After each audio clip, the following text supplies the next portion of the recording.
दारू बेचने वाला की सूचना नहीं रहती है सरकार प्रशासन को, और दारू बड़े लेवल पर डिलीवर करने वाले और माफियाओं की सूचना नहीं रहती है। सरकार को सूचना यह मिल जाती है कि दारू पी कौन रहा है। जब पीने वाले की सूचना रहती है, जिसमें मुख्यमंत्री जी ने खुद कहा है कि सूचना पर ही पुलिस जाती है, तो क्या महिलाओं की मर्यादाओं को लांघ करके पुलिस जाएगी? वहां कोई कानून नहीं होगा। शादी में आपको सूचना है तो आप डीएनए टेस्ट करा लीजिए सर, जांच करा करके जेल भेज दीजिए। इसके लिए बेटियों के कमरे में बिना किसी महिला पुलिस के और बिना किसी चीजों के पुलिस का ढुकना, पुलिस काम करे अच्छी बात है, मैं पुलिस के कामों को टाइट करूंगा, लेकिन पीने वालों के पहले बेचने वालों को तो पकड़िए। दारू पहुंच गया, इसकी सूचना मिल गई, दारू पहुंचाया कौन, इसकी सूचना नहीं मिली, तो जो दारू पहुंचाया पहले उसी को गिरफ्तार करो ना, ताकि पिए ही नहीं। जो दारू लाया उसी की गिरफ्तारी हो ताकि पिए ही नहीं। तो आपको माफिया की सूचना नहीं, आपको बड़े डिपो की सूचना नहीं, कहाँ दारू बन रहा है उसकी सूचना नहीं, कौन ट्रक के ट्रक काट रहे हैं उसकी सूचना नहीं, कौन बड़े बड़े करोड़पति अरबपति हो गए उसकी सूचना नहीं, लेकिन होटल में कौन पी रहे हैं, आपने तो वो 5 इंजीनियर की नौकरी लाइफ ही चौपट कर दी। वो लाइफ तो गई, एक तो रोजगार नहीं, ऊपर से लाइफ चली गई। मेरा कहना बहुत क्लियर है, 26 तारीख को आप कह रहे हैं कि हम संकल्प लेंगे,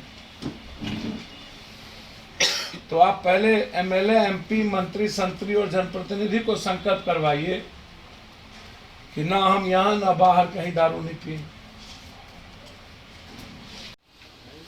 जो मीडिया ट्रायल हुआ दिख गया, जो नहीं हुआ नहीं दिखा। 70-80%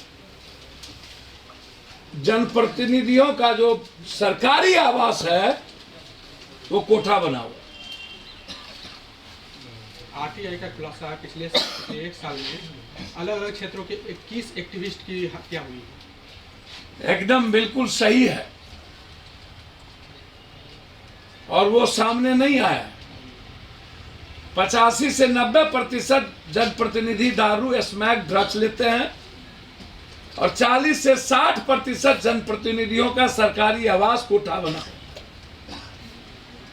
और 70% कार्यपालिकाओं का आचरण महिलाओं के प्रति संदिग्ध है।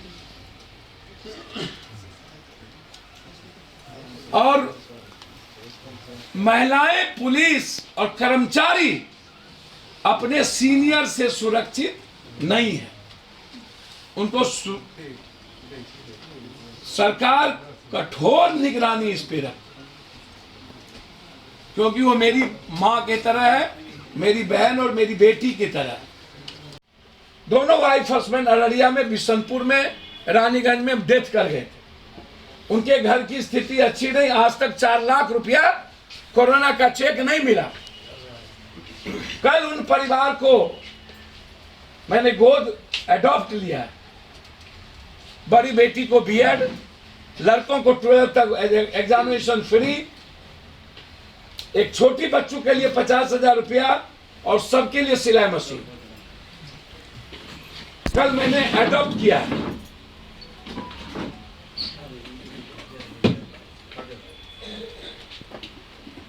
इसी तरह बिहार में जहां जहां मां बाप मर गए हैं, उनके एक बच्चों को पप्पू यादव एडॉप्ट करने का निर्णय लिया। जिसके माँ बाप मर गए। और ये मुहिम मैंने वीरेंद्र मेहता कि वाइफ हस्बैंड बिशनपुर के फारबिसगंज रानीगंज में जो डेथ कर गए थे, जहां खुद माँ बाप को बच्ची ने दफनाया था, वहां से मैंने कल शुरू की है। और पूरे बिहार में माँ बाप कोरोना में जिसके मर गए उसके एक बच्चों को एडॉप्ट कर उसको बीएड कराना और उस आगे बढ़ाना मेरा संकल्प। पत्रकारों को का जीवन बीमा के साथ पत्रकार यदि कहीं गोली का निशाना होते हैं तो उनको सरकार मिनिमम 20 लाख रुपया की घोषणा और उसकी सुरक्षा की व्यवस्था, 20 लाख रुपया सुरक्षा की व्यवस्था। जैसे मैंने शराब पर कहा। और अंतिम चीज, लगातार मैंने में भी बात कही थी और उसको दबाने की कोशिश की गई। रुपेश को मारा गया। क्या हुआ रुपेश का? फिर मैं कह रहा हूं, एक गुलाब यादव और अरुण यादव नहीं है। मैं उन बच्ची के न्याय के लिए ही कहा था। एक आईएएस इन्वॉल्व नहीं है। नाम खोलूंगा, कई आईएएस है इन्वॉल्व कार के केसेस में और कई नेता इन्वॉल्व हैं। 15 दिनों के अंदर लगभग नेताओं का शराब में किसकी संलिप्तता है और किनके कहां फैक्ट्री है उसको मैं उजागर करूंगा। और लगभग कौन कौन लोग बलात्कार के केस में और कौन कौन आईएएस इन्वॉल्व है। मैं बहुत क्लियर कहना चाहता हूं, 3 सालों से उस बच्ची का संबंध जो भी हो, महिलाएं बेटी होती है बहन होती है, वो मेरे लिए बहन और बेटी की तरह है। मैं उसके तरफ प्रतिक्रिया नहीं दे सकता। जो संस्कार विपक्ष के घर ने दिया है, किसी को गाली दिलवा देना, किसी को, वो काम मैं नहीं करूंगा। मैं उनके न्याय के लिए लड़ूंगा।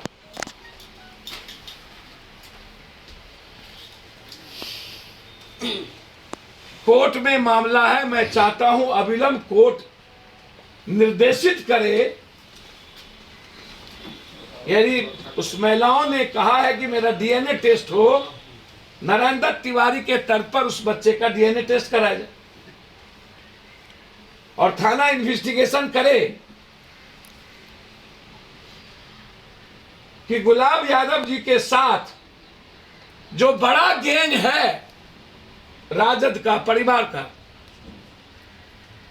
कौन कौन आईएएस और उनके साथ इन्वॉल्व हैं इस बलात्कार केस में और अन्य बलात्कार केस। तो मैं अविलंब, अभी तक अरुण यादव की गिरफ्तारी नहीं हुई और न ही गुलाब यादव की गिरफ्तारी हुई। सरकार से मैं पूछना चाहता हूं कि अरुण यादव कहां है और गुलाब यादव की गिरफ्तारी अभी तक क्यों नहीं हुई। सौरभ सिंह, एक 17 साल के लड़के को किडनैप करके पूर्णिया में मार दिया गया। युवा राजद के अध्यक्ष भूपेंद्र यादव के छोटे भाई की 7 गोली मार दी गई।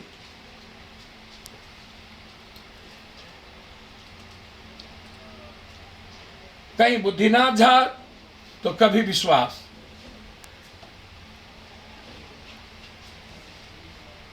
कोमा में है। हमने अस्पताल को, अंत में यह स्थिति थी कि हमने 1 लाख रुपया अभी उनको अस्पताल में जमा करके आया कि इनसे पैसा आप नहीं लेंगे।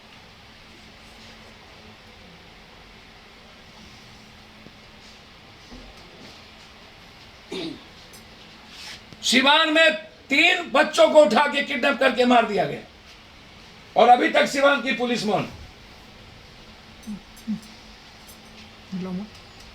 कल फुलवारी में भोंक दिया गया। पटना में डेली आधा दर्जन से ज्यादा हत्या होती है। तो पुलिस को यदि आप अन्य कार्यों में लगाएंगे तो फिर सुरक्षा की जिम्मेदारी किसकी दी गई है? मेरा यहां सवाल कि बिहार के 15 करोड़ लोगों की सुरक्षा की जिम्मेदारी पुलिस की है और उनको आप लगा दिए हैं बालू में, जमीन के मामला में, तो फिर डीसीएलआर और सीओ क्या करेंगे?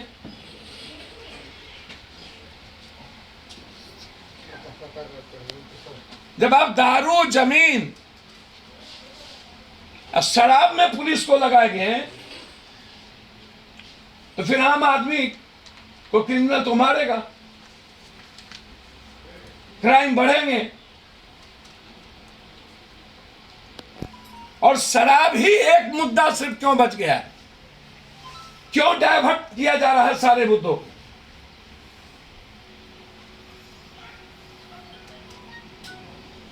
हम मांग करते हैं रायशुमारी की जाए और इलेक्ट्रल पॉलिटिक्स को चेंज करिए कि जो दारू पीते हो, स्मैक और ड्रग्स लेते हो, उनको चुनाव लड़ने से वंचित रखा जाए और जो बड़े बड़े डिपो और माफिया इसमें इन्वॉल्व हैं उनका आधार कार्ड का लिंक खत्म कर दिया जाए और सरकारी सुविधा से उन्हें वंचित कर दिया जाए। ये मेरा डिमांड है। में एक बार रायशुमारी होनी चाहिए। बिहार की जनता से बहुमत असहमत के आधार पर या बहुमत के आधार पर हो, यदि आप जनता के लिए ही कर रहे हैं तो बहुमत आवश्यक है, क्योंकि बिहार में दारू छोड़कर दूसरी कोई डेवलपमेंट और दूसरी कोई बात अभी नहीं हो रही। सिर्फ दारू, एक ही एजेंडा सरकार और विपक्ष का बच गया है। अब विपक्ष के अध्यक्ष बोलते हैं, प्रदेश अध्यक्ष भी और नेता भी, एक आदमी कहते हैं कि दारू को फ्री छोड़ दीजिए, एक आदमी कहते हैं मेरे यहां कोई भी दारू नहीं पीता है, जो पिएगा पार्टी से निकाल देंगे।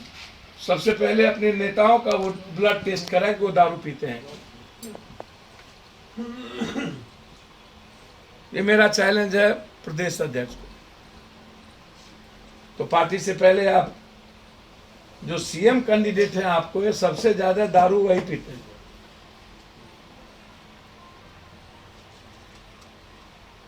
तेजस्वी यादव। अब कौन है सीएम कैंडिडेट हम तो नहीं जानते हैं। तो आप 70% लोग आपके यहाँ दारू पीते हैं।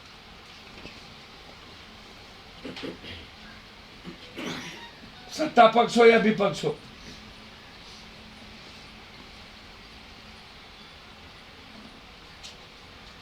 मूल मंत्र है उसका ब्लड सैंपल जांच।